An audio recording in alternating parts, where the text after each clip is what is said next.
Alô, amigos e amigas do esporte. Estamos iniciando mais um programa Esporte de Peso, direto da capital de todos os alagoanos. Hoje, com absoluta exclusividade, o Esporte de Peso recebe um homem que já foi dono do apito nas maiores decisões do futebol de Alagoas.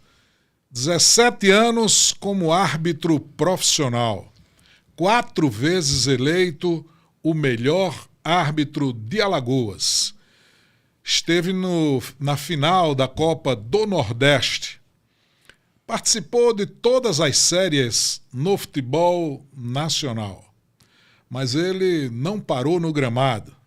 Presidiu a comissão de arbitragem do estado de Alagoas por 5 anos. Passou pela Secretaria de Esporte por mais de uma década. Ajudou a criar projetos sociais importantes, como a Taça das Grotas e o Bolsa Atleta. E hoje é vereador por Maceió, membro do GT de arbitragem da CBF. A arbitragem é um dos temas mais polêmicos do futebol brasileiro. E principalmente no nosso estado de Alagoas. Hoje, a conversa é franca, é direta, é necessária. Seja bem-vindo, Charles Herbert, vereador Charles Herbert. É um prazer enorme tê-lo no Esporte de Peso. Olha, amigo Josenildo, o prazer é todo meu. Uma satisfação estar participando aqui do seu programa. Tenho acompanhado o programa, várias personalidades esportivas vindo aqui, divulgando, né, o trabalho, apresentando os seus conteúdos. Eu fico feliz, né, de ter mais um espaço que faça essa divulgação aqui do esporte no nosso estado, seja ele de qual modalidade for. E aqui hoje estamos para falar um pouco sobre a arbitragem.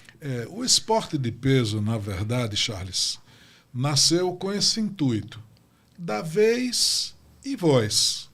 Então a gente iniciou lá por Arapiraca, atendendo todo aquele raio que envolve uma cidade que está bem localizada do ponto de vista geográfico, e depois nós atentamos para a necessidade de também, semanalmente,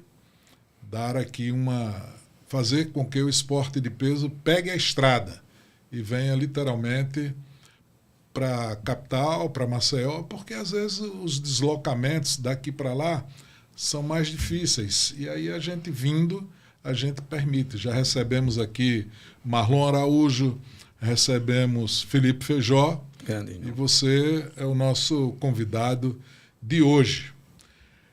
E, naturalmente, a gente vai falar dos seus projetos também como vereador, já que você assumiu o cargo recentemente, mas, inicialmente, a gente vai transitar um pouco pela questão da arbitragem. Sim. Né?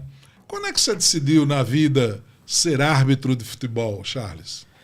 Olha, Josenildo, é uma coisa assim meio, vamos dizer assim, que inusitada, né? Na verdade, a minha vida toda praticamente foi dentro do futebol, mas jamais pensei em ser árbitro de futebol. Pensou em ser jogador de futebol? Pensei em ser jogador de futebol. Meu pai foi técnico de futebol profissional, foi técnico do Campinense, lá na Paraíba, cidade qual eu nasci e vim para cá com 10 anos de idade, aqui em Maceió.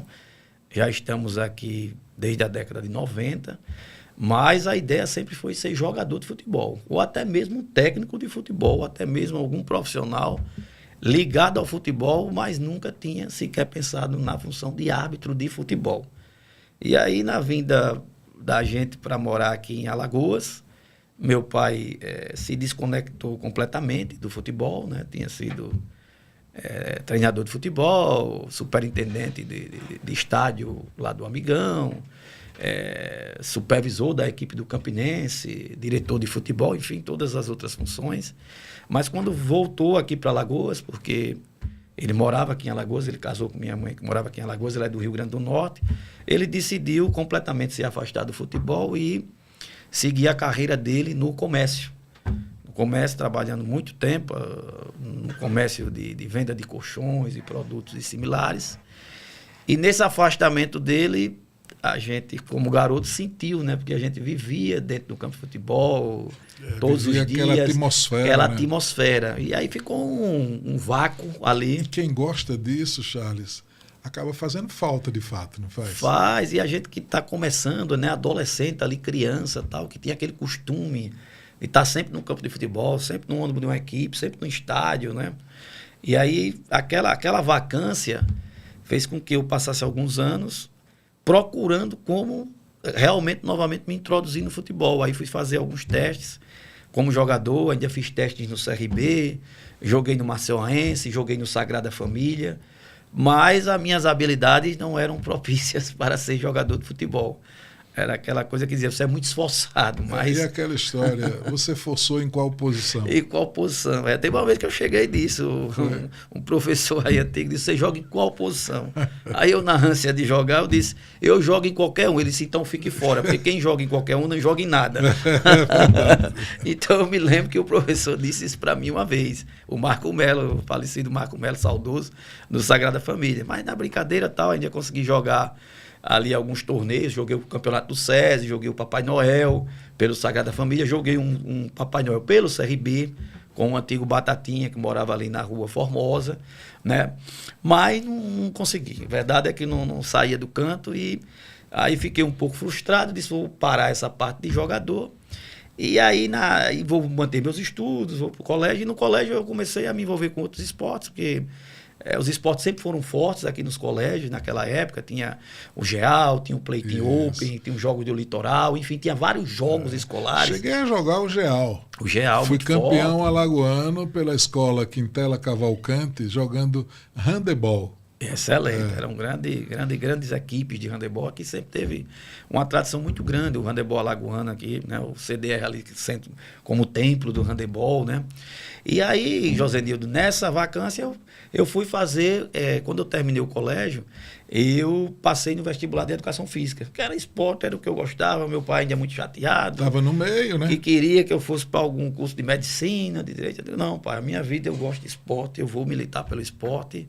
E fiz o curso, na época, o vestibular da UFAL, passei em educação física, e quando começa o curso, aparece naqueles murais que tem na universidade, sempre tinha a divulgação de cursos, né? Porque naquela época não tinha internet, não tinha nada, não era que nem hoje o WhatsApp. Você tinha que estar na universidade olhando os murais para ver as oportunidades que tinha de curso, de estágio, enfim, tudo que fosse relacionado ao curso que você estava estudando. E ali eu vi lá no mural aquela informação, curso de árbitro de futebol. E aí, só que quando eu vi a data, o curso já tinha passado, já tinha terminado as inscrições, estava com um mês já que meio que o cartaz estava vencido, vamos dizer assim. E aí eu procurei um amigo que era árbitro lá no Graciliano Ramos, na época, o Ivar Corrêa, que era tio de um amigo meu, e perguntei a ele, que era árbitro, eu vi que um curso tinha lá no FAO, como é isso e tal. Aí ele disse, Charles, esse curso realmente já está acontecendo, já começou a ter uma turma, acho que está com um mês, justamente ali, a parte do cartaz. Mas eu posso levar você para conhecer o presidente da comissão, que é o Sebastião Canuto. Tal. Ah, o Canuto. Posso levar você para conhecer o Canuto e aí lá você conversa com ele e vê se tem a disponibilidade de você ainda entrar nessa turma, né? Aí eu disse, poxa, eu gostaria muito. Tal. Aí fui lá na federação. Sebastião Canuto da hora. Isso, uma figura assim, diferente dos iguais, um paizão. Tem encontrado o Canuto aí? Rapaz, eu encontrei com ele há um certo tempo de tempo, fizemos até uma homenagem lá no estádio Rei Pelé, nos 50 anos do Rei Pelé, ele está lá. Ele também está na Calçada da Fama, o Rei Pelé é o primeiro árbitro que está na Calçada da Fama, lá no Hall da Fama. Porque foi o árbitro que mais apitou CSA e CRB aqui no estado de Alagoas, são 44 CSA e CRB. Ninguém nem consegue isso. Eu mesmo passei 17 anos na arbitragem, só apitei 3. O Canuto apitou 44 jogos CSA e CRB. 17 anos, você só apitou 3. Só apitamos 3. Porque e ele chegou a 40? 44 na carreira, um negócio assim. Coisa, né? E hoje ninguém consegue mais, ninguém. O árbitro que mais tiver hoje, CSA e CRB que tiver atuando, deve ter 4. Ele tinha um estilo assim positivo dentro de campo, né? O Canuto foi militar há muito tempo, tenente do Exército. Essa postura do militar, ele carregava um respeito. Muito. Ele era daquela época mais do futebol mais duro, aquela época do futebol mais raiz, aquela época do futebol que necessitava de um hábito com mais disciplina, mais rigor, aquela coisa. A gente coisa, chama de pulso, né? de pulso, porque os caras davam, assim, a gente vê até um tempo desse, Júnior Baiano dava entrada no pescoço do outro jogador e não era expulso, né? Então, o futebol ele foi mudando, os jogadores foi mudando, o respeito foi mudando, e os hábitos também, consequentemente também não precisa hoje mais ter aquele hábito autoritário, aquele hábito linha dura, hoje não, hoje é o hábito que vai lá, é outro nível. Outro ritmo outro também, ritmo, né? é o hábito que vai lá e precisa aplicar a regra do jogo, com autoridade sem autoritarismo, né? Porque os jogadores já respeitam, eu já tenho o STJD que já pune mais, enfim, é diferente. Aí você conversa com o Canuto. Aí eu fui lá conversar com o Canuto, quando eu cheguei lá, me apresentei para ele, e ele disse, Charles, a turma já começou, eu não tenho condição de encaixar mais ninguém, porque já completou as 25 vagas, mas assim, eu posso fazer uma coisa com você dá o faldo e sou... Ele disse, vamos fazer o seguinte, eu vou lhe dar um desafio, se você trouxer 10 pessoas do seu curso de Educação Física, eu abro uma turma, só da UFAL, eu vou dar 50% do curso, eu vou falar com o presidente da federação, porque vocês são estudantes, e eu tenho total interesse de que os estudantes da UFAL venham fazer um curso de arbitragem de futebol, até para melhorar o nível. Exatamente. Né, que naquela época tinha uma grande contestação assim, no nível de formação educacional dos árbitros.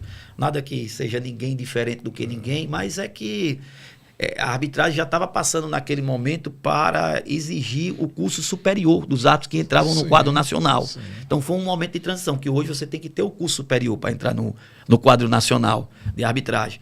E o Canuto estava querendo esse modelo já... Ele foi inteligente. Ele foi inteligente. Isso em 99, 2000, isso há 25 anos atrás. O Canuto já se preparava para isso.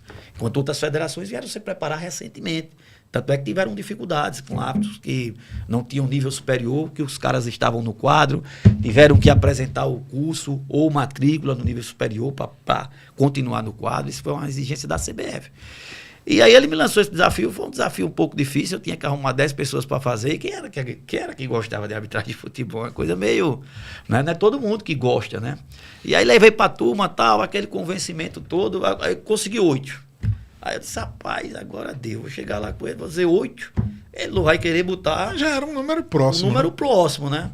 Aí cheguei próximo lá... de fechar o desafio, Fechar o desafio. Aí cheguei lá para ele e disse, presidente... Consegui 8. Se o senhor conseguir iniciar, vou ficar muito feliz. Se não, paciência, eu vou esperar quando tiver novamente o curso. Naquela época era 2, 3 anos para ter curso. Não era que nem hoje, que tem anualmente, tinha uma dificuldade muito grande. E aí ele disse, não, rapaz, vamos iniciar. Eu consigo mais 2. E a gente fecha essa turma universitária. Aí disse, inclusive, o Marlon Reynolds, que era árbitro naquela época, conseguiu 2 do SESMAC, de economia. Tá ótimo. Então o Marlon foi da sua turma. O Marlon indicou 2 para minha turma. O Marlon foi professor da minha turma. Ah, o Marlon já era árbitro. O Marlon foi aspirante FIFA. Você chegou com quantos anos? Eu cheguei na arbitragem justamente com 20 anos de idade. Novo. Saí com quase 38. Eu entrei muito novo e saí muito novo também. Novo. Porque hoje a arbitragem... tempos atuais... Eu ainda, na minha idade que eu estou hoje, eu ainda poderia até estar apitando, porque eu tenho 47, tem árbitro hoje, está com 54 anos. Mas naquela época... havia uma exigência que era até 45 anos. O árbitro não passava de 45 anos. E isso mudou tem uns 2, 3 anos. A FIFA mudou, colocou que o árbitro de futebol que passa dos 45 anos, passa no teste, passa na prova e tem qualidades, ele pode permanecer. É o caso do Marcelo Lima Henrique. Hoje nós temos um árbitro com 54 anos de idade apitando. É a idade do Marcelo. É a idade do Marcelo. Eu estou com 47. Eu poderia hoje muito bem estar apitando. Mas eu não esperei. Tem lenha para queimar, né? Tinha lenha para queimar. Eu acho que até ia, inclusive, apitei agora o jogo das estrelas, né? O jogo das estrelas, agora em dezembro, que teve a presença do Adriano Imperador, junto com outros influência, outros atletas, tal, o Léo Moura, Chulapa, aquela turma toda. E eu ainda consegui apitar o jogo, apitei o tempo todinho lá no Rio Pelé. Lógico que o físico não é o mesmo. Não é o mesmo. Mas marquei pênalti, apliquei cartão, e também enfim. não é um jogo que exige muito, né?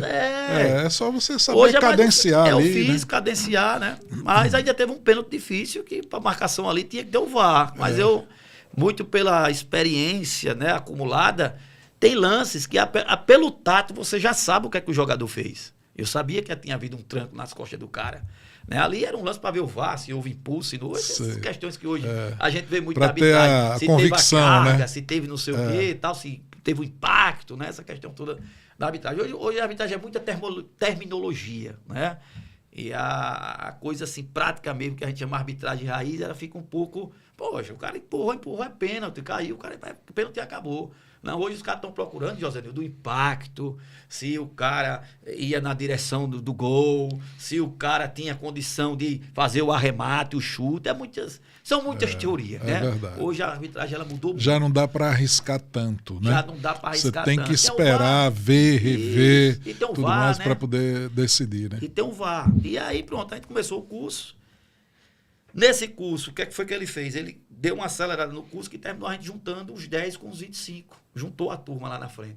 O curso que era para o que ele tinha feito com 25, era dia de terça e quinta, a gente virou 3 dias por semana e lá na frente a gente juntou. A carga horária ficou a mesma. E a gente formou no ano 2000.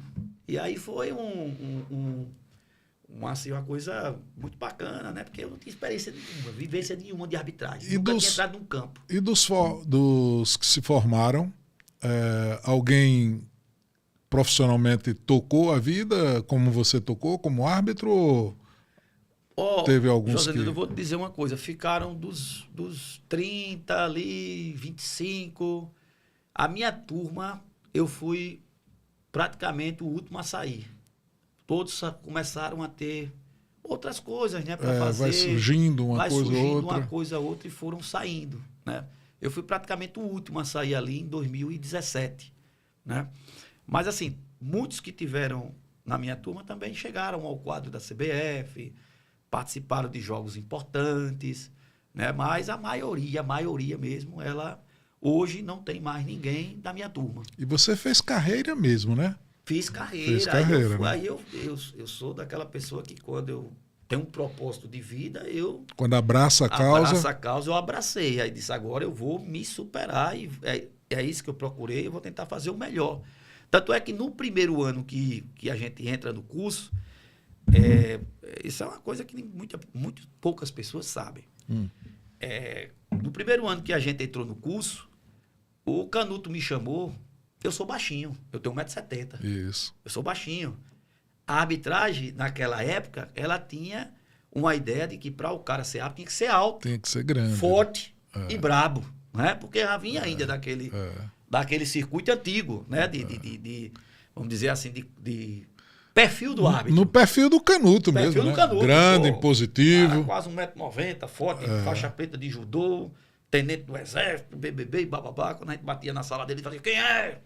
Aí tinha muita gente relacionada à polícia. Muitos policiais. Quando eu cheguei, tinha muitos policiais. Coronel da polícia, major, capitão, muitos policiais. O Marlon também, né? O Marlon Reynolds, né? O Marlon não era militar, mas era um cara que era ligado, o irmão dele era policial, tal. Ele tem uma família de militares. Do meio.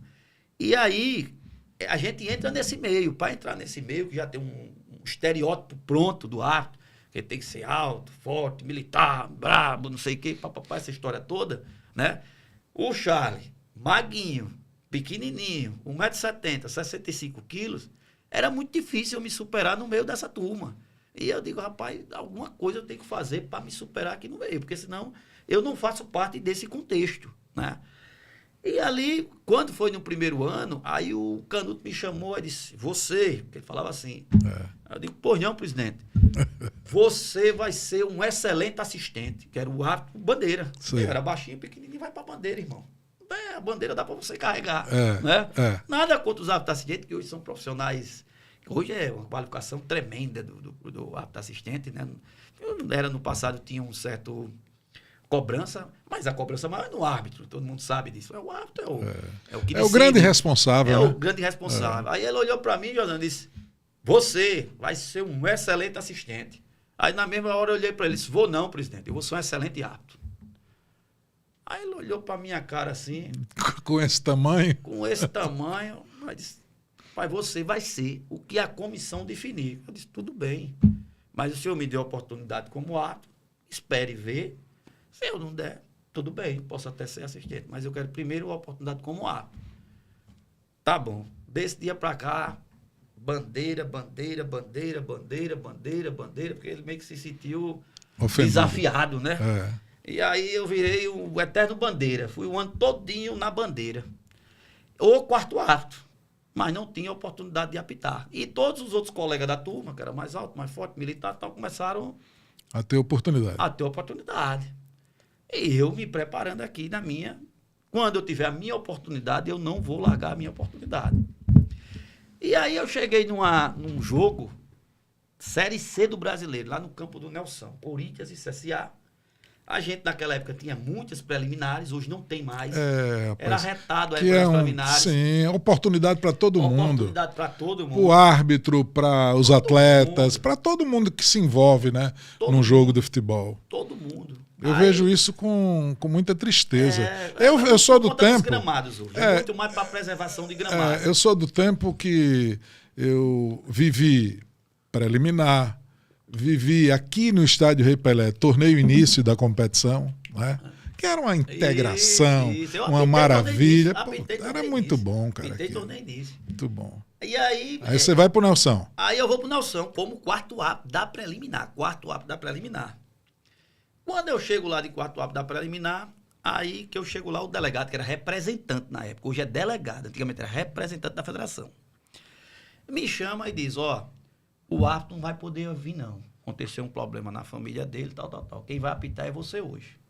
Rapaz, aquilo veio assim na minha cabeça. Eu disse, eita, agora é a oportunidade da minha vida.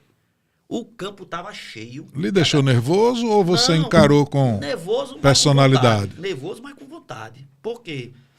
O presidente Canuto só vinha me escalando como assistente, não me escalava como árbitro ou como quarto árbitro. Já tinha botado na mente dele que eu seria árbitro assistente. Eu não queria ser árbitro assistente, eu queria ser árbitro central, principal.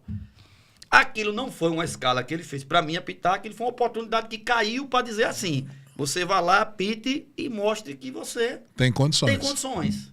Essa vai ser sua oportunidade. O estádio cheio, o jogo da preliminar também era bom, Corinthians e, salvo engano, era um time chamado Real Sport, na época que tinha uns times aqui muito bons. E aí o Canuto, eu digo, poxa, eu vou apitar, mas não tem ninguém da comissão assistindo. Naquela época não tinha internet, não tinha nada, não tinha vídeo, essas coisas. Era muito difícil. Não tem ninguém assistindo, mas eu vou fazer o melhor porque ele chega no final do... Chega a informação. No final do jogo. Não, e ele chegava para assistir no final do jogo, o principal. E eu digo, pronto, quando ele chegar, que eu ver ele chegando, já vou manter o ritmo, aí é que eu aumento mais o ritmo ainda para mostrar que eu tenho capacidade. E aí eu vou fazer o jogo todinho. Aí faço o jogo todinho, Aí ele chega já no final, faltando 5 minutos, quando eu vejo, tem uma entradinha lá no espaço de noção, ele vem, e senta aqui do lado de um médico do Corinthians Alagoas chamado Dr. Adoberon. Era um senhor de idade, um senhor muito gente boa. Toda vez estava por lá, quando a gente ia para os jogos amadores e tal. E aí ele senta, eu termino o jogo, tal, e tudo mais. Aí ele vai no vestiário, quando a gente tá se trocando, que ia entrar o principal, que era o Ademir da Silva Barros, que ia apitar esse jogo. Eu ainda me lembro como hoje. Corinthians e CSA na Série C. O jogo que você apitou. O preliminar, o principal era Ademir da Silva Barros, era um árbitro da CBF. A gente lá, conversando e tal. Aí ele chega e diz, rapaz, você apitou aí, né? Faltou o árbitro e tal. Aí eu digo, presidente, faltou o árbitro aí, fiz o jogo aí, eu acho que não deu problema não. O jogo não. Tem problema, apitei e tal. Tudo mais. Aí ele, tá certo. Não falou nada. Quando foi na outra semana, me escalou em outro jogo. Aí ele me escalou no jogo. Como árbitro. Como árbitro. Já foi um passo, né? Já foi um passo. Aí eu fui pro jogo, que era sub-17 naquela época. Fui pro outro jogo. Quando foi na outra semana, outro jogo. Outro jogo. Aí eu fui na outro jogo. Resumo da história, eu apitei a final do campeonato. Ele me escalou na final do sub-17. Corinthians e CSA no estádio Rei Pelé. O primeiro da turma a apitar uma final no Rei Pelé foi eu. Eu que saí por último e cheguei primeiro. A gente começou em janeiro, chegamos em dezembro primeiro. Apitei a final no Rei Pelé. E daí, seguiu a sequência. No outro ano, eu já apitei um jogo da segunda divisão profissional, com 22 anos de idade. E daí fui subindo. 2004, 2005 apitei, 2006, escolhido melhor do ano 2006, 2007... 2010, 2011, e aí fui. E aí depois o Canuto veio me dizer a história. E aí eu fui perguntar para ele. Eu não ia perguntar. Fui para a CBF, fiz curso Rap FIFA, fui indicado, fiz a final da Copa do Nordeste 2010, fiz vários jogos no Brasileiro, fiz Série A, fiz quase 70 jogos na Série B. E aí um dia eu perguntei ao presidente, me diga uma coisa. E já depois que eu saí, estava na comissão, tal, encontrei com ele. Eu disse, Canuto, me diga uma coisa. Porque o início da minha carreira, você queria que eu fosse árbitro assistente. E depois de uma hora para outra você mudou. E depois eu virei só árbitro e fui, você me dando todas as oportunidades. Fui o árbitro que apitou o CSSRB mais jovem do estado de Alagoas, com 25 anos. Uma grande decisão aqui no Rei Pelé. E foi um jogo decisivo, porque quem perdeu saía. Não era jogo valendo 3 pontos. É fácil apitar um CSSRB valendo 3 pontos. O difícil é você apitar quarta-feira com 25 mil pessoas no Rei Pelé. Quem perder está fora do campeonato. A pressão é muito grande. A pressão é muito grande. Né? E eu apitei um jogo assim. O meu primeiro CSSRB foi assim. Não foi jogo valendo 3 pontos. E aí ele chegou para mim e disse, olha, Charles, sinceramente, eu tinha uma ideia para você que você era assistente, pelo seu porte físico, tal. Mas naquele dia que eu cheguei no Nelson, eu não vi seu jogo, só vi o final. E eu sentei do lado do médico, doutor Adalberton, do Corinthians Alagoano, um cara que eu tenho muito respeito e muita consideração. Inclusive, esse senhor faleceu. E não tinha para quê. Eu nunca tinha visto ele falando sobre árbitro nenhum. O processo dele era medicina esportiva. E ele chegou para mim e disse, Canuto, quem é esse galeguinho que está apitando? Aí ele disse, rapaz, é um menino aí, universitário e tal, que chegou agora, é o primeiro ano dele e tal, não sei o quê. Aí ele disse, olha, pelo meu tempo que eu tenho de futebol, eu estou para ver um árbitro tão qualificado tecnicamente e educado como esse rapaz. Aí pronto, aí ele não me falou nada, introjetou aquilo e disse, agora eu vou, realmente eu não vi, não indiquei e tal, vou dar sequência ao Charlie. Aí foi assim que a minha carreira começou. Importância da relação humana, né? E quer dizer, você não tinha proximidade com o doutor Adalberton. Nem conhecia. Né? Nem o conhecia. Conhecia de mas campo. acabou ele sendo responsável de impulsionar a tua carreira. Eu não né? conheço a família, não conheço muitas pessoas, mas tenho essa gratidão pelo doutor Adalberton. Ele faleceu um tempo, tal. Talvez a família nem saiba, talvez nem ele soubesse.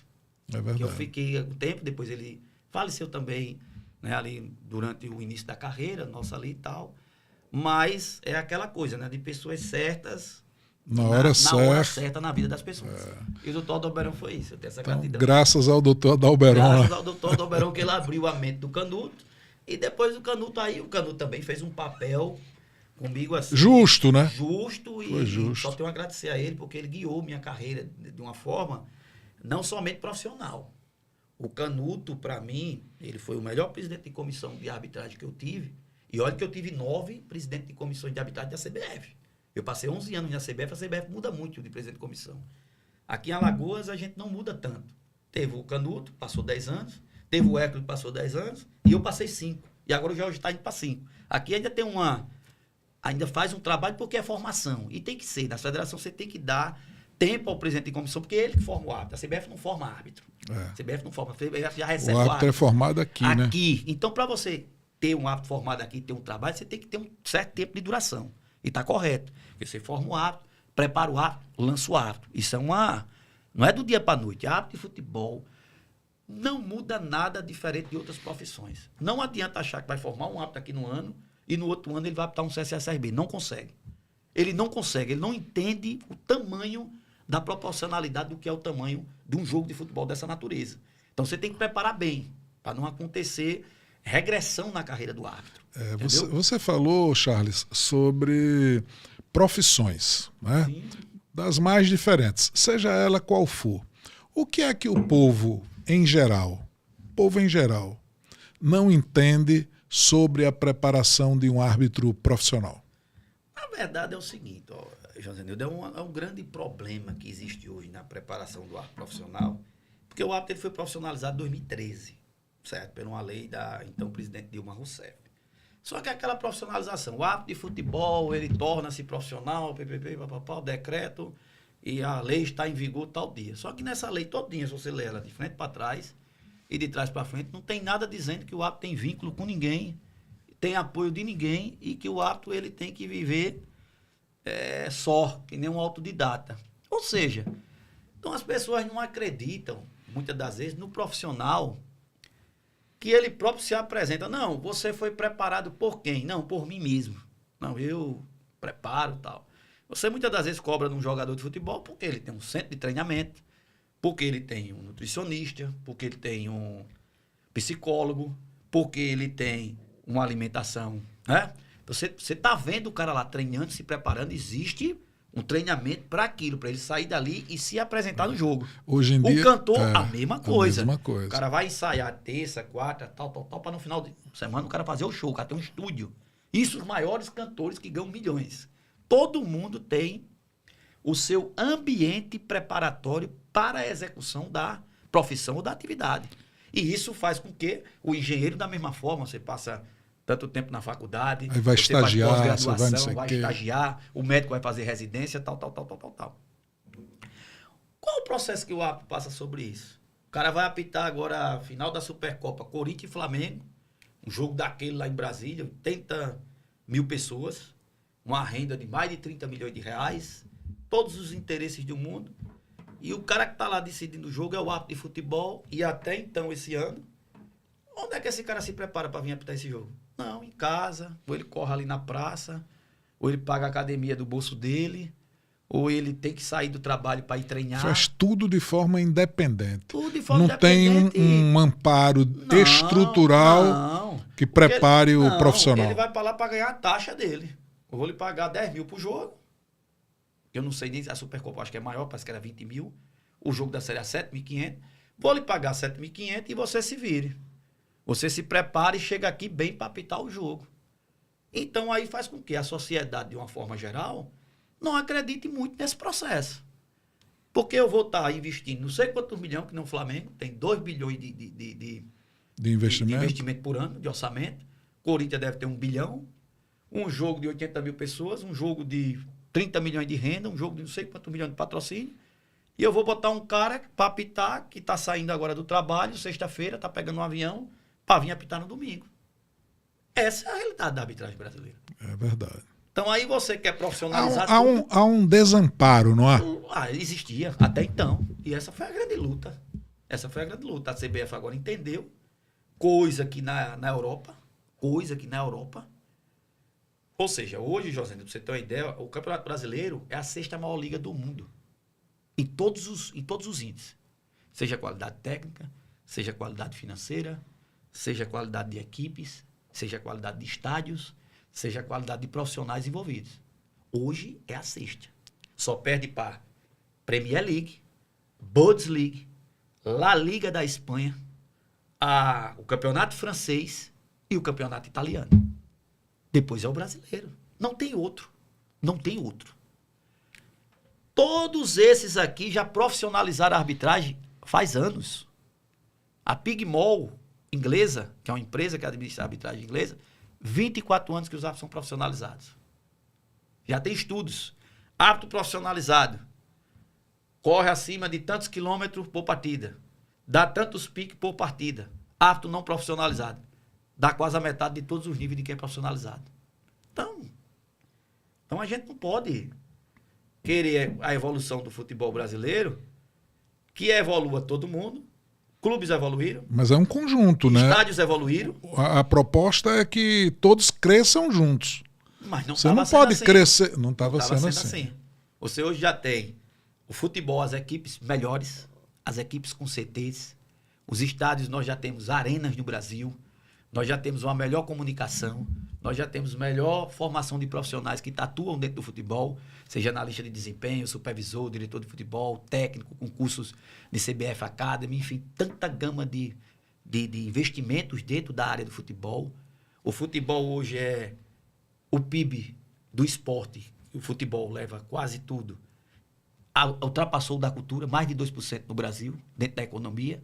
Então o futebol cresce, vamos dizer assim, cresce como nunca, e a arbitragem parou como sempre. Ou a gente sai desse movimento arcaico com a arbitragem... Trocando isso em miúdos, assim, para ficar muito claro, ou a gente sai do amadorismo... Perfeito. Né, para acompanhar a nível estrutural no mesmo padrão, porque é o que a gente ouve falar muito hoje. O jogador tem o amparo de toda a estrutura. O jogador, além do grande salário, ele não gasta absolutamente com nada. Nada. O cara vai treinar de bermuda, de calção sem bolso, chega lá, ele veste o uniforme do clube e dali por diante ele não gasta com nada. Não gasta com roupa, não gasta com alimentação, tudo no padrão, né? E assim, tudo muito organizado. Tudo muito organizado. E na prática, Charles, recentemente, a gente até conversou via WhatsApp, você esteve lá no Rio de Janeiro, o que de fato avançou? Deixa isso claro para que as pessoas da nossa região entendam bem isso. Pronto. Hoje, por isso que é um momento assim, muito especial para a arbitragem brasileira, tudo que a gente luta há vários e vários anos, e por isso que eu me reintroduzi no processo. Eu fiz muito tempo parte da Associação Nacional dos Árbitros de Futebol, fui dirigente por 2 oportunidades, depois dei uma afastada por conta de outras coisas, mas sempre os amigos me convidando para estar junto. E agora me convidaram novamente para estar junto de novo. Agora tem 2 associações, eu sou do tempo que era uma. Tinham 2, para você ter uma ideia, o negócio já não estava bom. E ainda teve um racha de direcionamentos, né, de concepções. E tinham 2 associações, a ANAF e a Abrafute. E eu falei para a turma, eu conheci os 2 lados, eu falei para a turma que só voltaria se fosse para unir, porque o movimento era de união, em prol da classe. Se fosse para separar mais do que já estava separado, eu não iria. E me comprometi com isso. E graças a Deus a gente conseguiu a união das 2 entidades. As 2 entidades estão se unindo, já estão sendo reconhecidas novamente pela CBF, pelos órgãos que fazem o futebol brasileiro, STJD, tivemos agora na Câmara dos Deputados, na Comissão do Esporte, eu representei as 2 associações que estão unidas. Enfim, então com esse avanço associativo e com essa nova metodologia do novo presidente da CBF, Sami Chaud, que é um jovem talentoso, com um olhar diferente, parecido com o Felipe Feijó, né? Porque essa turma mais jovem ela consegue ter uma amplitude maior de visualizar principalmente a modernidade e o que é que se realmente precisa. Até que o Chaud conseguiu vencer agora calendário do futebol brasileiro, que não se mexia, o fair play financeiro, que não se mexia, conseguiram alterar, e agora está na arbitragem. Mas tudo isso, José Nildo, de uma forma muito, vamos dizer assim, importante e, vamos dizer assim, inteligente, porque buscando os atores para conversar como seriam as mudanças. Nada foi feito ouvindo, dialogando e construindo. Ou seja, ele criou grupo de trabalho para a mudança do calendário com as equipes e com as federações. Ele criou grupo de trabalho para o fair play financeiro com os clubes. E agora ele cria um grupo de trabalho para a arbitragem brasileira, buscando as experiências do que tem de melhor no mundo, não querendo criar algo que possa ser copiado do que está já posto e do que vem dando certo. E aí eles visitaram as 5 ligas,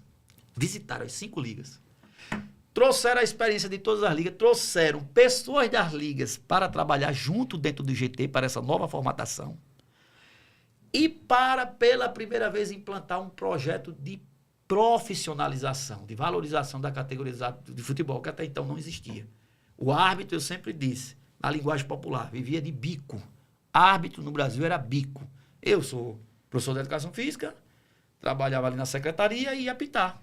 Era bico. Para mim, a arbitragem era bico, né? Como outros tantos. E agora, nesse novo momento, a ideia da profissionalização. Com investimento, a arbitragem hoje vai ser investido esse ano na arbitragem 195 milhões de reais. Algo nunca visto. Com 20 milhões para o pagamento de salários aos árbitros, durante um contrato, os contratos eram de ano em ano. E agora o cara está seguro, o árbitro agora tem 22 mil reais na conta por mês, mais plano de saúde, mais academia, mais psicólogo, mais nutricionista e mais acompanhamento setorizado. O cara agora vai ter que Então obrigatoriamente... não recebe mais por taxa de jogo. Recebe. Por taxa de jogo? Por taxa de jogo.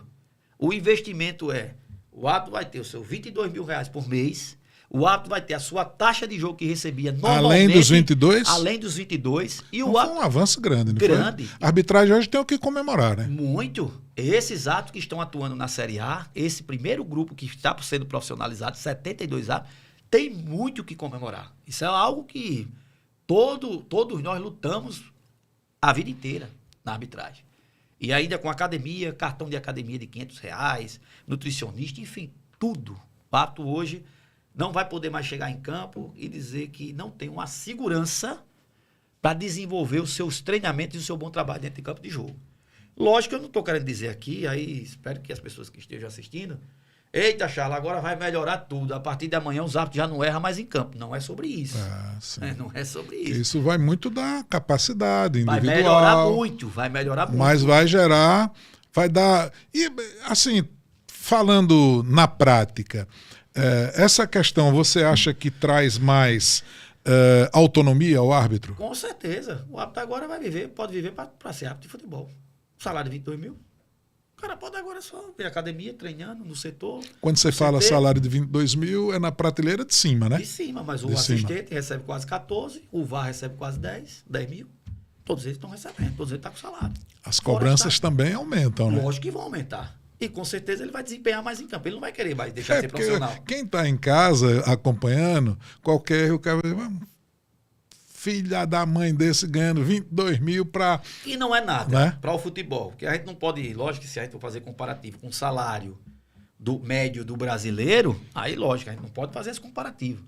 A gente tem que fazer o comparativo dentro do produto futebol, que é onde o cara está inserido, a responsabilidade que o cara tem, o serviço que o cara executa. Eu não posso querer comparar um brasileiro médio que ganha um salário mínimo, que ganha 2, 3, 4, que é assalariado, cada um tem sua função, cada um tem sua... Né? Todo trabalho é justo e é digno, mas cada um tem sua função. Um CEO de uma grande empresa ganha 200, 300, 400 mil por mês. Um diretor de outra empresa ganha 30, 40. Um médico ganha isso, o advogado ganha aquilo. A gente não vai entrar nessa esfera. Porque se for entrar nessa esfera, o árbitro ganha 22. O cara que está me escutando pode dizer, poxa, o árbitro agora vai ganhar muito. O Gabigol, que joga no Cruzeiro, ganha 2 milhões e meio por mês. Para ficar no banco, muitas das vezes. Então, ainda pode fazer esse comparativo. E a importância dentro de campo é a mesma. E nunca será equiparado, né? Nunca será equiparado. Sempre, mas assim, ao que vinha ocorrendo, foi um passo gigante. É um passo gigante, era como você disse. O que vinha ocorrendo era assim, dizer assim, a arbitragem ela não precisa de investimento. Ela, do jeito que está, ela está boa, sendo os árbitros somente por bico. Pelo que você declarou há pouco, Charles, a arbitragem brasileira ela sempre foi mal preparada e mal gerida, não é isso? Por incrível que pareça, José Nilton, por incrível que pareça, olha o que eu vou dizer aqui. A arbitragem brasileira, com todas essas dificuldades, sempre tiveram resultados, entrega de performance de bom para cima. A arbitragem brasileira não é ruim pela cultura que é o futebol brasileiro. Aqui é mais difícil apitar. Aqui tem uma cultura de transferir responsabilidade para a arbitragem, que na Europa não tem. Na Europa tem impacto. O jogador não pode sair e reclamar da arbitragem depois do jogo. Aqui a gente não consegue. O dirigente não pode ir reclamar na arbitragem na mídia. Aqui a gente não consegue fazer isso. Tem pacto, os caras lá têm pacto. Além de serem mais remunerados, futebol mais desenvolvido, mais moderno, tem pacto de proteção à arbitragem e proteção ao jogo. Porque quando você não protege a arbitragem, quando vai lá o dirigente no final do jogo, diz que a arbitragem é aquilo, o jogador vai dizer que é aquilo, no outro jogo o cara vai falar a mesma coisa, no outro faz a mesma coisa. Quem está do lado de fora, o torcedor que gosta de futebol, vai dizer, bicho, esse campeonato está bagunçado, realmente a arbitragem não presta, porque tanto falar, realmente a arbitragem não presta, as coisas não estão boas. Então esse futebol aí para mim não me interessa mais, eu não vou assistir, eu vou deixar de comprar a camisa e vou deixar de ir ao estádio. E aí perde todo mundo. Perde todo mundo. Se você for avaliar o produto futebol, quando ataca-se a arbitragem, ataca-se o produto futebol, que na Europa não pode. Você não vai ver nenhum jogador chegar no final do jogo dar entrevista. Qual é o procedimento correto? Vai lá, faz a representação, manda o vídeo, manda para a CBF. E a CBF vai lá, se tiver, afasta o árbitro, bota outro árbitro, enfim. Mas essa cultura que nós temos aqui, ela é muito difícil. E aí, o que é que eu estou querendo te dizer com isso? Mesmo com todas essas dificuldades, a arbitragem brasileira sempre foi muito boa. Alagoana também, enfim, tudo mais. Lógico que os erros nunca vão deixar de existir. Nunca vão deixar de existir. Agora, o que é que eu estou querendo dizer? Com esse novo momento, a arbitragem brasileira ela vai deixar de ser boa. Ela tem que entrar num nível agora de excelência, de alto desempenho, de grande desempenho, que é igual aos árbitros europeus. Porque as exigências também, elas irão aumentar assim, na proporção do que foi investido, né? Foi investido. Porque todo mundo vai cobrar resultado. Para me te dar um detalhe, a Argentina profissionalizou os árbitros desde 2006 ou 7 ou 8, por aí. Nós já tivemos 2 árbitros apitando final de Copa do Mundo da Argentina nesses últimos 20 anos. Nenhum brasileiro mais. Teve a diferença. Nós tivemos Horácio Elizondo, apitou final da Copa do Mundo agora, recentemente, 2010, eu acho que foi 2010. E o Pitana apitou a final da Copa do Mundo em 2018. 2 argentinos. Brasileiro não apita mais uma final de Copa do Mundo desde a época do Romualdo Arpifilho. Desde a época do Arnaldo César Coelho. Faz tempo, hein? Mais de 40 anos. A gente tem o maior futebol do mundo. Tem uma arbitragem muito boa, mas não tem uma arbitragem que possa ser de excelência, com altos investimentos, para que a gente possa voltar para a final da Copa do Mundo. Isso é qualidade ou desconfiança?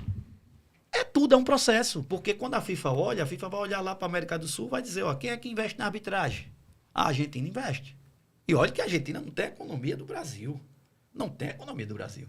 A Argentina investe. Os caras lá são profissionais.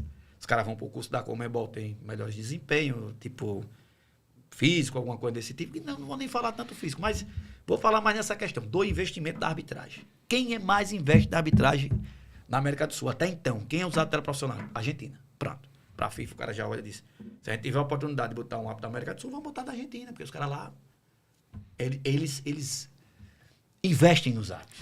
Ô Charles, você vai até poder me esclarecer isso e até me ajudar.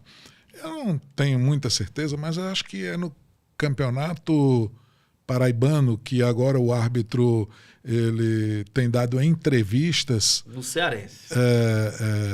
Coletiva, né? Como os técnicos... É no Cearense, né?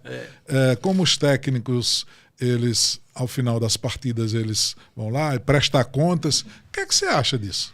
Ô, Josenildo, eu vou te dizer uma coisa. Vou fazer aqui também algumas indagações. Primeiro, a iniciativa, ela, de um todo, vamos dizer assim, ela é uma iniciativa que tenta modernizar algumas situações de transparência da arbitragem dentro do campo de jogo, que eu acho que devam ter. Eu acho que possa ter, já falei isso para o Felipe, alguém que no final das partidas possa falar sobre o lance de forma bem rápida, ali. Pode ir até lá conversar com o árbitro, e ele mesmo transmitir o que foi a informação, algum canal da FAF TV, alguma coisa, dizer, ó, justificando, explicando esse lance. Beleza. Acho que essas medidas de transparência, inclusive quando nós fomos presidente da comissão de arbitragem, nós implantamos o portal da transparência, que estava funcionando até hoje. Mas termina lá o jogo, tem a nota dos avaliadores, aí divulga a nota. Coisa que a CBF nunca fez, não faz. Que vai fazer agora. Vai ter um ranking agora, coisa que a gente fazia lá atrás. Então divulga a nota tal, e ali já sabe, o árbitro que tirou abaixo de 7, ele está afastado para aprimoramento. É um quesito de transparência. Certo? E a gente informa lá no portal da transparência, porque deixou de marcar um pênalti aos tantos minutos, tal. Essa questão da transparência é muito hoje dessa rede social, da mídia, está todo mundo envolvido nesse processo de tudo que aparece agora tem que ser comentado. Hoje a gente tem vários comentaristas de arbitragem agora nas redes sociais, todo mundo fala sobre arbitragem, né? Eu acho uma iniciativa válida dessa transparência. Agora, eu não acho interessante, não é permitido pela FIFA o árbitro da entrevista. E vou te dizer por quê. Não é por cerceamento de liberdade de expressão, ou que o árbitro tem que viver na clausura, na caixa preta. Não, protegido. Não é isso. A FIFA proíbe, e justamente o Código Brasileiro de Justiça Desportiva, o CBJD, também meio que ali entre linhas, diz algo ao árbitro, que é do direito. Eu sou formado em direito. Você, quando chega numa audiência, muitas das vezes, o juiz diz que você pode permanecer em silêncio, porque todas as provas que você falar poderá ser usada contra si. Não é verdade? Aí eu tenho um artigo lá no CBJD, que é o 259, que é um dos mais pesados para o árbitro. O árbitro tem um medo desse artigo, porque afasta o cara. Deixar de observar as regras da função. As regras do jogo, da modalidade da função. Algo assim nesse sentido. Deixar de observar as regras. Aí, como é que eu vou lá dar uma entrevista para tu, no final do jogo, e eu vou dizer, tu vai me perguntar. Charlie, aí aquele lance daquele pênalti. Eu apitei a partida, saí e digo, olha, Josenildo, sinceramente, realmente eu não marquei aquele pênalti porque estava encoberto, eu não vi, PPP, o VAR não me chamou, mas vou tentar me preparar para a próxima partida. O que o árbitro vai te dizer é isso. Nem vai voltar o pênalti, não volta o resultado, não se modifica. Não se modifica porque é erro de fato, não é erro de direito. O que muda, o que modifica o resultado de partida é erro de direito. É o cara mandar, o cara cobrar, o lateral é com, vou dar um exemplo. O lateral é com a mão, o cara cobra com o pé, o cara vai lá, entra e faz o gol. Aí é erro de direito. O cara descumpriu a regra do jogo, não existe lateral com o pé. Beleza? Mas o erro de fato, que é aquele erro que acontece lá que o árbitro não visualizou e não interpretou da forma que era para interpretar, uma carga nas costas, se era pênalti, se era não pênalti, isso nunca vai alterar um jogo. Nunca vai alterar um resultado de um jogo. Certo? Mas não altera o resultado do jogo. Não altera. Mas para o árbitro, para o CBJD, ele vai dizer o quê? Não, eu deixei de marcar o pênalti. O cara que está lá, o avaliador, vai dizer, réu, confesso. Você está afastado por 30 dias. Como é que eu vou dar entrevista? Para que eu vou dar entrevista? Se tem um CBJD que faz as análises do lance. É verdade. Se tem a comissão que vai analisar administrativamente meus erros dentro de campo. Então não precisa dar entrevista. Então o parecer tem que ser dado pela comissão. Pela comissão. Ou por um técnico. Eu disse até ao Felipe, institua um técnico de arbitragem. Final da rodada, o cara vai lá, um ex-árbitro e tal. Vamos falar sobre representando. Vamos falar sobre os 4 lances polêmicos da rodada. Esse lance aqui, ó, realmente o árbitro estava mal colocado, tal, não foi pênalti, Mas não pode botar o árbitro na jogada, porque aí o árbitro é réu confesso. Outra situação polêmica, Charles. O VAR aumentou a desconfiança? Rapaz, na verdade, o VAR, a introdução dele desde 2017 para cá, quando eu saí, o VAR chegou. Né? Eu saí da arbitragem, o VAR chegou. Ainda sou do tempo da súmula de papel e a gente sozinho no campo, né? Os assistentes e o 4A. E aí o VAR chegou. E nesse aspecto de que o VAR chegou, até hoje existe uma certa polêmica em cima do VAR, que é normal, não vai deixar de existir. Porque são seres humanos, Josenildo. São seres humanos. O mesmo árbitro que está lá em campo é um árbitro que está aqui na tela olhando o lance e muitas das vezes ele tem, até olhando o lance, ele pode ter interpretações equivocadas. Até colocando as linhas do impedimento, eles podem colocar a linha errada, porque quem coloca é o humano. Até então. Agora a CBF investiu 40 milhões, quem vai colocar é o computador. É um programa, que é o impedimento semi-automático. E aí acabou. É pum, na hora, não tem que reclamar. Acabou aquele negócio do cara dizer, a linha tá mais pra frente, a linha tá mais pra trás, porque é o cara que bota também. E o cara erra, isso é normal. O cara tá ali naquela pressão e tal. Então não vai deixar de existir, entendeu? Josenildo, das polêmicas em cima do VAR, porque quem opera aí é a máquina, é o homem, não é uma máquina. Mas o VAR é extremamente essencial para um jogo de futebol. Muito bem, a gente está caminhando já para o fim e eu não posso deixar de fazer algumas abordagens assim fora da arbitragem. Mas eu também não posso deixar de perguntar aí uma coisa. O árbitro, hoje, num jogo importante, de uma pressão, de uma atmosfera muito forte, o árbitro vai para o campo com medo, Charles? Se tiver preparado, não. Foi justamente o que eu te disse. Para chegar nos grandes jogos, tem que haver um nível de preparo muito grande. Por exemplo, eu mesmo só apitei um CSA-CRB depois de 6 anos de arbitragem. Hoje tem jovens que querem se formar num ano e apitar no outro.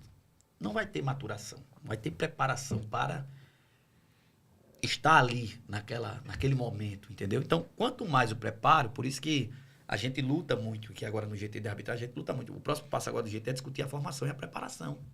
Tem que ter um plano de carreira para o árbitros. O árbitros tem que entender qual o momento que ele vai chegar na Série A. Ninguém sabe quando chega na Série A. Ninguém sabe. Começa na federação, tem deles que passa 20 anos e não chega na Série A. Tem deles que passa 3 e chega. Então isso precisa ser melhor maturado. Então se tiver preparado, Josenildo, não vai ter problema nenhum. Porque o árbitro, ele é um ser, hoje, que é um dos caras que mais decide por minuto. É comparado a um controlador de voo. O árbitro numa partida de futebol, ele chega em 90 minutos a ter 180 decisões que ele tem que tomar. 2 por minuto. automática. E muitas delas, decisões importantíssimas. As chamadas grandes decisões. Você acha que esse momento agora, dessa revigorada que a CBF deu na arbitragem brasileira, isso vai estimular ainda mais? Porque eu entendia, e o próprio Felipe Feijó chegou a dizer aqui, que estava acontecendo, era um desestímulo, né, das pessoas em relação à arbitragem. Você acha que isso vai dar uma revigorada agora? Com certeza, José Nildo. Até eu estou pensando em voltar a apitar. É? Com certeza, porque agora a gente tem uma segurança de valorização dos profissionais, todo mundo motivado, e o contrato ele é anual. Se o cara não tiver bom desempenho, é que nem um funcionário de uma empresa privada, não está rendendo, não está entregando resultado, vai dar a vaga a outro. Os currículos aí agora vão chover, os currículos dentro da CBF dos árbitros bons que não são profissionalizados, querendo entrar para ser profissionalizado, para estar lá dentro do contrato, entendeu? Então, acho que vai ter uma valorização muito grande, porque a perspectiva é essa. Vai ser igual ao futebol brasileiro, vai ter acesso e decesso. Então, a turma tem que se motivar para que permaneçam no contrato, continue sendo profissionais e ter um plano de carreira cada vez maior dentro da sua... Então, você acaba de me dizer que o árbitro também pode cair. Pode cair. Pode cair de conceito. Pode cair. Você está aqui trabalhando, a gente está todo mundo aqui trabalhando. Se o nosso amigão que está ali na mesa ali, ele não estiver dando resultado, você vai trocar. Se você não estiver dando resultado aqui no microfone, o diretor aqui do programa vai trocar. Isso é normal. Faz parte da vida. A gente veio para o mundo para entregar resultado, para fazer entregas. Não é verdade? Isso mesmo. A arbitragem se prepara, busca aprimoramentos, o fator determinante para fazer um bom árbitro. E quando um clube, seja ele qual for, ele prefere trazer uma arbitragem de fora, no convívio de vocês ali, gera uma insatisfação? Rapaz, muito ruim, eu acho, José Nildo, sinceramente, porque eu acho que a gente é aquele discurso que eu sempre disse. A gente mesmo termina desprestigiando o que é nosso, deixando de valorizar o que é nosso, né? Porque, por exemplo, em São Paulo, Rio Grande do Sul, não entra árbitro de fora. Por mais que a arbitragem esteja ou boa ou ruim, eles têm um pacto com eles mesmos, eles valorizam. Você nunca vai ver um árbitro de fora no Campeonato Paulista, na final, semifinal, qualquer. Você nunca vai ver um árbitro de fora no Campeonato Carioca, você nunca vai ver um árbitro de fora no Campeonato Gaúcho. Porque eles se fecham, vai ali, ó. Bom ou ruim, é nosso. A gente tem que valorizar o que é nosso. Tem que dar confiança ao que é nosso. E assim, os erros nunca vão deixar de existir. Então, assim, eu particularmente, nessa questão de valorização, tanto é que nos 5 anos que eu passei, até vi agora que o jogo lá do CSA e CRB, pedir árbitro de fora, o do Asa e Muricy também, eu não achei legal. Confesso a você que nos 5 anos que a gente passou, graças a Deus, conseguimos levar os campeonatos com os árbitros locais, inclusive voltar a apitar CSA e CRB numa final que há muito tempo não apitava. Aqui nós temos excelentes profissionais. Hoje a gente tem aqui um quadro de árbitro que é reconhecido no Nordeste e que é reconhecido no Brasil. Eu estou lá todo dia na CBF. Hoje a gente tem aqui Denis, tem Márcio, tem o Viomar, que está crescendo muito, tem o Rafael Carlos, tem o próprio Márcio, enfim, tem o Laranjeira, tem uns 5 ou 6 aqui que apitam qualquer jogo no Brasil. Qualquer jogo no Brasil, não sou eu que estou dizendo, não. É que eles já apitaram. O Vitor de Arapiraca tem. Aí temos as revelações que estão chegando, que você vai falar agora. Carlos Vitor, o próprio João Paulo, que precisa de uma maturação maior, que é muito novo, o João Pedro. Então a gente tem os caras que estão chegando e tem os caras que chegaram esse ano, que é o Carlos Vitor de Arapiraca, que eu falei pro Felipe semana passada. Eu vi o jogo do Carlos Vitor, Asa e Cruzeiro. Inclusive, postei até lá no meu... Eu fiz algumas análises de arbitragem. Agora, depois que eu assumi a Câmara, até deixei de fazer as últimas, mas vou fazer agora uma geralzona para publicar lá. Porque eu acho que é um exercício que eu faço de mostrar o que eu estou pensando. Não é o que é certo, que para a galera, o que o torcedor acha, não. Mas assim, a gente precisa... Carlos Vitor, João Pedro, João Paulo, tem uma safra nova que está chegando aí que vai... Que promete. Promete. Como o Viomar prometeu até uns 2 anos atrás, 3 anos atrás, eu disse, o Viomar vai ser um grande árbitro. Eu sabia, eu sei quem é. O Carlos Vitor foi formado da minha turma. Eu era professor da turma do Carlos Vitor. Então eu sei quem é árbitro, quem não é. Mas é naquele processo que eu te disse. Não é 4, 5 anos que o cara vai chegar. É 6, 7, o cara chega. E quando chega, o cara se estabelece. Eu acho que tem um grande potencial, Carlos Vitor. Eu fiquei muito feliz quando ele foi escalado para fazer aquele jogo, que é um jogo que... E um clássico de casa. Clássico de casa, ele que por ser da casa aquilo, né? e trabalhou com isenção, trabalhou com personalidade, foi muito legal muito aquilo. Bom, e é um bom rapaz. Eu acho que agora a gente já pode falar disso com naturalidade. Você está fora e a gente está conversando aqui um papo bem descontraído. O Asa reclamou e reclama ainda muito com relação àquela decisão do ano passado. Eu acho que isso fez até o Asa, de forma já para essa competição atual, ter solicitado a arbitragem de fora. Como é que você viu aquele momento, daqueles acréscimos exagerados? Na verdade, Josenildo, hoje a gente não pode falar que os acréscimos mais são exagerados, porque a FIFA hoje ela estipulou, se você observar hoje, na minha época que eu apitava, tinha meio que uma convenção de que no primeiro tempo o cabo dava 1 minuto, no segundo dava 3. Isso acabou. Era quase padrão, né? Padrão, isso acabou. Hoje o jogo é de 7, 8, 10 minutos. Todos os jogos do brasileiro, valendo 3 pontos, valendo decisão, valendo tudo. Porque a FIFA pediu para repor esse tempo. E ela quer que reponha tudo. Tudo, efetivamente. Então, os jogos hoje que era 1 e 3, agora é natural. Quando você vê menos de 5, é pouco tempo uma reposição. Para a normalidade que está na arbitragem. Né? Então, assim, o que eu vi naquele jogo, eu assisti aquele jogo. Eu assisti, conversei até com algumas pessoas depois do jogo. E, assim, parte de arbitragem, eu te digo, é a polêmica, aquela questão do VAR, do tempo que se deu, não sei o que, tal. Mas, assim, não vi decisão que pudesse deslegitimizar o resultado, que a gente fala, o árbitro entra em campo para legitimar o resultado. Não vi isso. E agora, o que eu vi, assim, particularmente, foi que o Asa poderia ter segurado melhor aquele jogo. Acho que o Asa ali, depois dos 35, deu uma incomodada. Maturidade. Né? Maturidade. Eu falo como esportista, como um cara que gosta do futebol, não somente da arbitragem. Eu não assisto futebol só para olhar a arbitragem. Eu assisto futebol para olhar o jogo. Pela qualidade. Pela qualidade. Eu acho que o Asa fez uma grande campanha, sempre está fazendo, né? 4 anos seguidos chegando aí. Tem um grande trabalho lá, feito por toda a diretoria lá, com o Rogério à frente, com todos vocês aí ajudando. Mas eu acho que é isso. Eu acho que existiu essa falta ali no final do jogo ali de ter dado uma segurada melhor ali na partida. Mas só isso. Mas Charles, eu não vou deixar nunca de tocar num assunto que você está vivendo na atualidade, né? Você saiu do apito para a política, né? A política é mais difícil que a arbitragem? Bem mais difícil, Jonanildo. Bem mais difícil. Só que a minha vivência na arbitragem, ela me deu...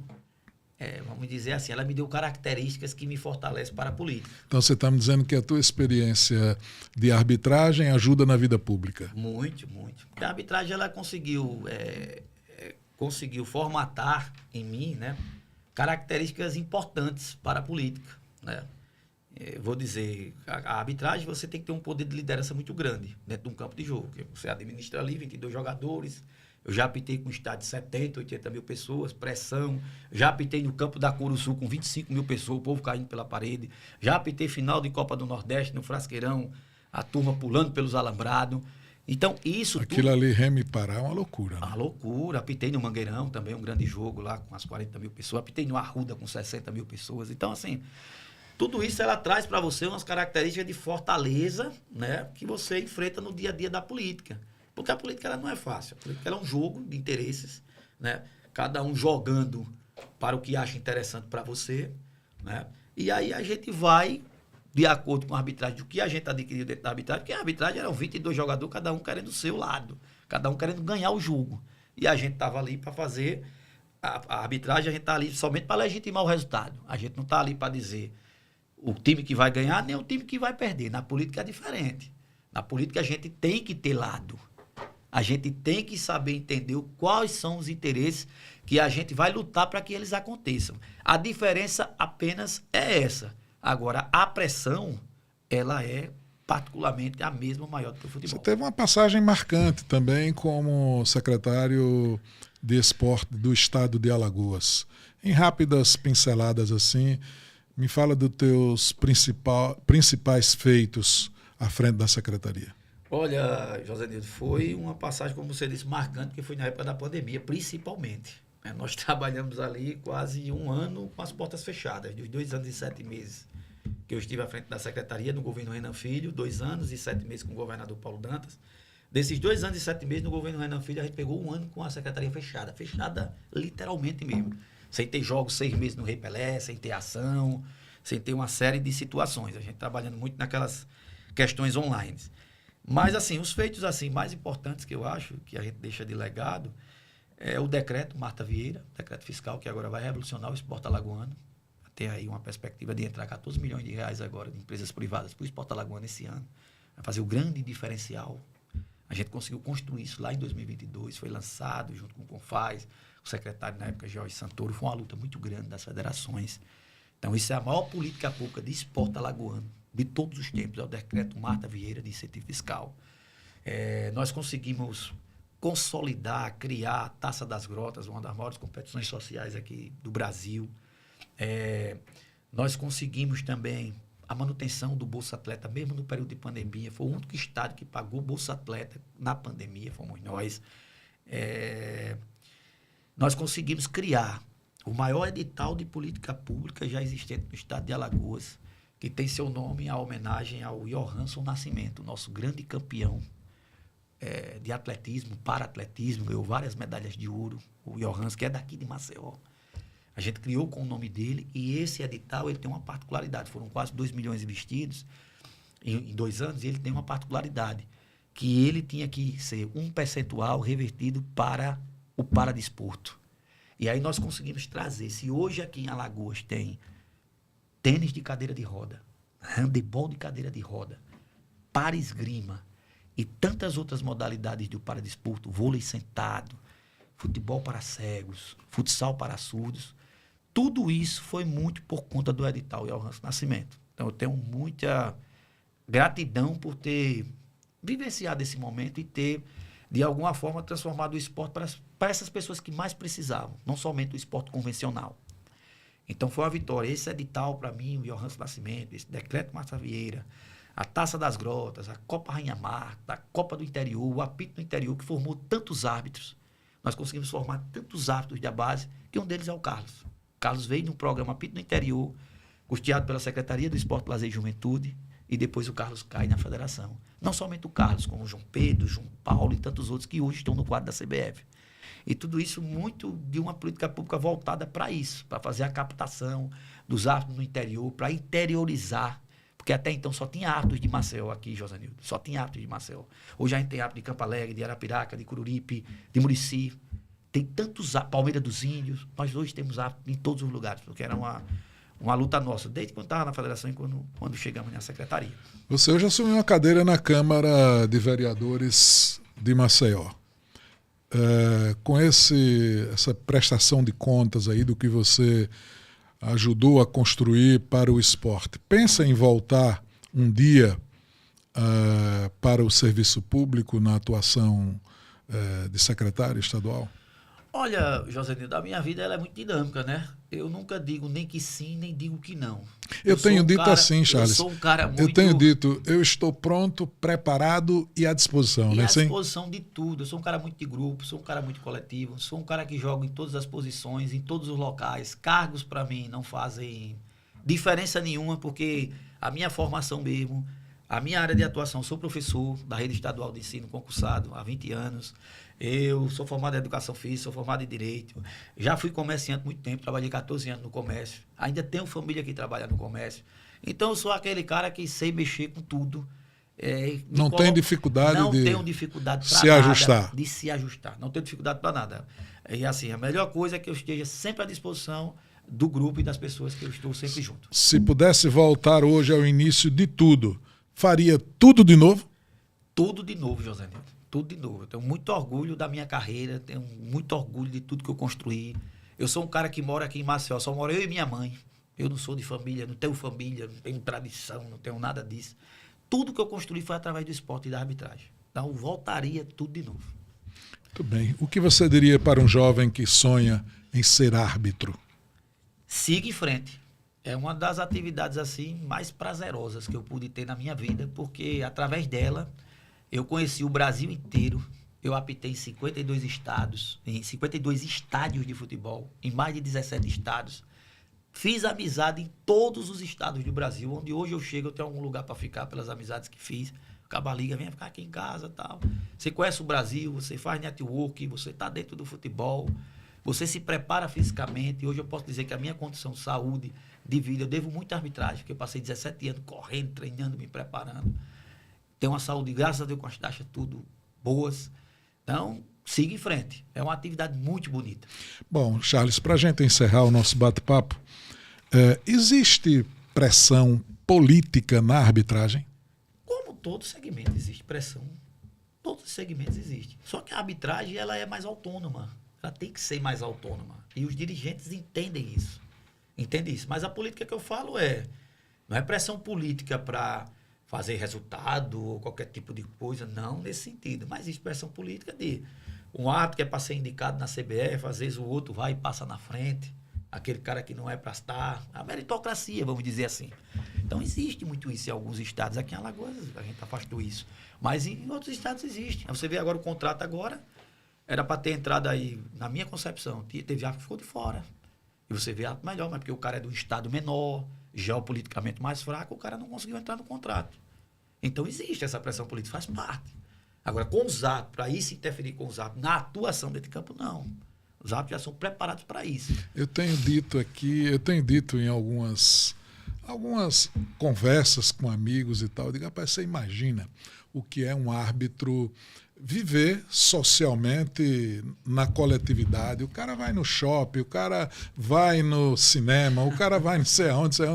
Aí no domingo o cara vai apitar CSA e CRB, um jogo, como você disse, que não vale 3 pontos. Decisivo. Vale muito mais porque é um jogo decisivo. Como é conviver com isso? Rapaz, o cara se retrai, fica concentrado em casa. É melhor não sair. O árbitro ele é uma pessoa pública. Ele é uma pessoa pública. Não tem como não ser, principalmente os árbitros que são mais conhecidos. Então você tem que ter isso no seu plano de trabalho do jogo. Realmente você não pode estar num barzinho bebendo um dia antes, você não pode estar num shopping passeando, que você vai... O cara vai estar ali. Eu já passei por algumas situações, como estar num restaurante, o cara...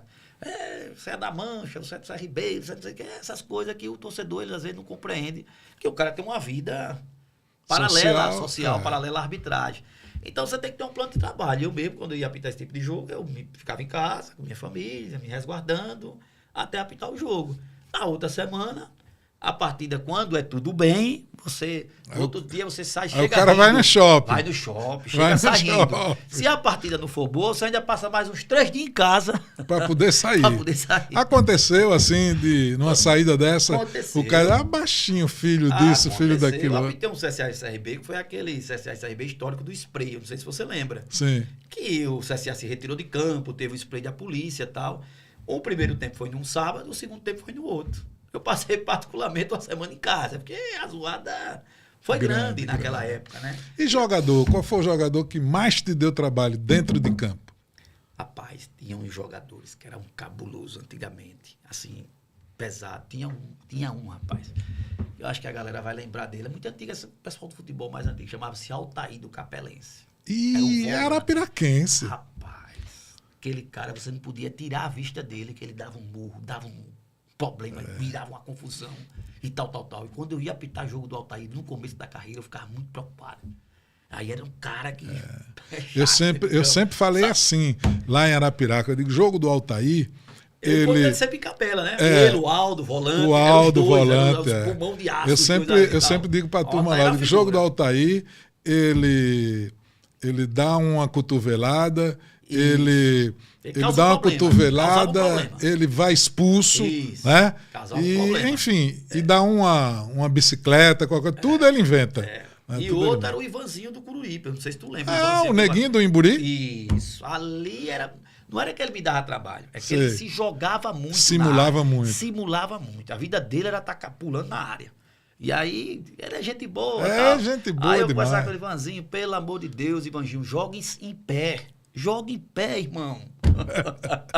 Charles, obrigado por tudo, viu? Foi um grande prazer, obrigado pela sua disponibilidade.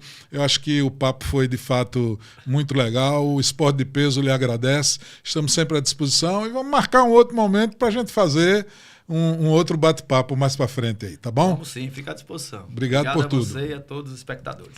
Valeu. O nosso bate-papo do programa de hoje foi com Charles Hebert, atualmente vereador no município de Maceió. Um abraço a todos, obrigado pelo carinho e pela participação de todos vocês.